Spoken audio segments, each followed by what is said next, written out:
So I know you're a multi-sport athlete at Hofstra. Did you ever play baseball? I played baseball when I was young, and the funny thing is, I stopped playing because I seen a ground ball was coming to one of my teammates, and she was a girl. We were really young, and the ball ended up hitting a bump and then coming up into her nose and her mouth, and she got busted up, and it was just too gory of a sport for me, so I gave it up. Wait.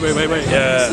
Then I became a fighter. Take me through that. That's too gory of a sport. What you do is bad. This poor girl got nailed in the nose, and her teeth were all messed up, everything. So I was just like, wow, I don't want that happening to me. I'm done.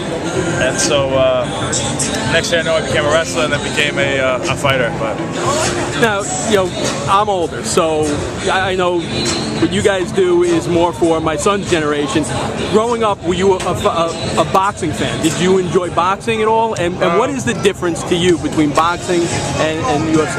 Yeah, boxing. I like boxing, but I didn't follow it hardcore. I was a wrestler. I wrestled in junior high and high school and all throughout. I played a lot of those sports, but the difference between boxing and mixed martial arts is that boxing is just one element of fighting. It's not really fighting. It's just it's like saying wrestling is fighting or judo is fighting. It's not. It's just one element.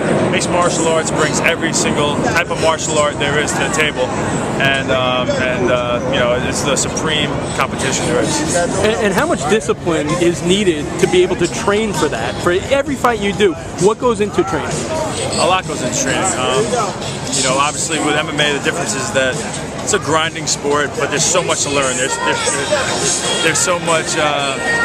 There's so much to learn. We have to know every single martial art that's ever existed. Otherwise, our opponent can take that and use it against us. So throughout a day, it's just so much knowledge that is needed.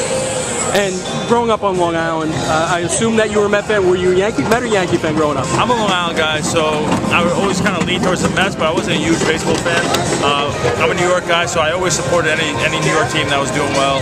If they were making the playoffs, I'd probably jump on the bandwagon. That's just the type of guy I was when it came down to baseball. And seeing the energy that this Met team has generated over the last 2 weeks, are you looking forward to tonight's game? I'm really looking forward to it, and I became friends with a couple of players on the team, so it makes me more invested. Steven Matz and Granderson, I met him out in Chicago when he was playing out there, and we stayed in touch. So it's nice to see the team doing well.